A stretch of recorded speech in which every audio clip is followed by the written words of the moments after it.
একটি স্বাস্থ্য একটি দেশ, সুস্থ হোক সবার দেশ, একটি স্বাস্থ্য একটি দেশ, সুস্থ হোক সবার দেশ, one health, one world, one health, one world, একটি স্বাস্থ্য একটি দেশ, সুস্থ হোক সবার দেশ, একটি স্বাস্থ্য একটি দেশ, সুস্থ হোক সবার দেশ, one health, one world, one health, one world.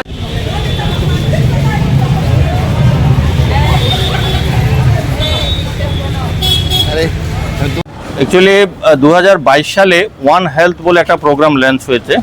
One health মূলত হচ্ছে কি আমাদের হিউম্যান হেলথ, অ্যানিম্যাল হেলথ এবং যাতে আগামী দিনে কোনো প্যান্ডেমিক না হয় তার জন্যই 4টা অর্গানাইজেশন একসাথে কাজ করবে হ্যান্ড হোল্ডিং। একটা হচ্ছে health department, animal resource department, simultaneously agriculture department, আর সঙ্গে আছে ক্লাইমেট চেঞ্জ। এখন আমরা যে বিগত দিনে যে প্যান্ডেমিকটা দেখেছি সেটা অ্যানিম্যাল হেলথ থেকে মানুষে ট্রান্সমিট হয়েছে, সেটা কোভিড। তাছাড়া ইবোলা বলে একটা ডিজিজ আছে, রেবিস আছে।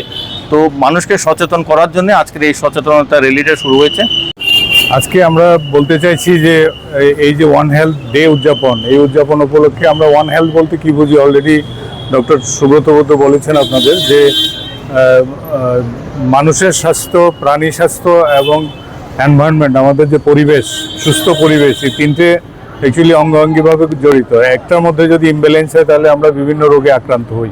এখন আমরা শুধু মানুষের স্বাস্থ্যের দিকে নজর দিলে হবে না, পাশাপাশি যদি আমাদের প্রাণী স্বাস্থ্য এবং আমাদের যে পরিবেশকে যদি সুস্থ না রাখি তাহলে কিন্তু প্রতিনিয়ত আমাদের ঝুঁকি থাকছে। আর আজকাল যেটা দেখা যাচ্ছে যে সমস্ত যেগুলোকে আমরা রি-ইমার্জিং ডিজিজ বলি, সবগুলো কিন্তু প্রাণীদের থেকে মানুষে আসছে, সংক্রমণ করছে। তো এই ব্যাপারে আমরা বলতে চাই, একসময় আমরা ত্রিপুরাতে যে জ্বরজনিত যে রোগ হতো তাতে আমরা শুধু ম্যালেরিয়া এবং টাইফয়েড হিসেবে চিন্তা করতাম, কিন্তু এই যে ওয়ান হেলথ প্রোগ্রামের আন্ডারে আমাদের যে এখন যে রোগ চিহ্নিতকরণের যে ব্যবস্থা আছে আগরতলা গভর্নমেন্ট মেডিকেল কলেজে, তাতে করে আমরা আজকে অনেকগুলি নতুন রোগ পাচ্ছি যেগুলো আমাদের জ্বর করা এবং যেগুলো আমাদের আউটব্রেক করছে বিভিন্ন জায়গায়।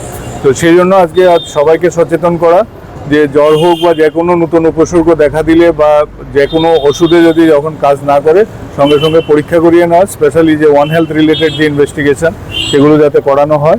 এবং অ্যাট দ্য সেম টাইম আমরা সচেতন করছি যে ওভার দ্য কাউন্টার অ্যান্টিবায়োটিক যে দোকান থেকে কিনে ডাক্তারের পরামর্শ ছাড়া যাতে কেউ অ্যান্টিবায়োটিক না খান, এবং অ্যান্টিবায়োটিকের যথাযথ প্রয়োগ যদি আমরা না করি ভবিষ্যতে আমাদের কিন্তু পাইপলাইনে নতুন অ্যান্টিবায়োটিক নেই, আমরা একটা প্রচণ্ড ঝুঁকির সম্মুখীন হব। এইসব সামনে রেখে আমরা আজকে সচেতনতা অনুষ্ঠান। ধন্যবাদ।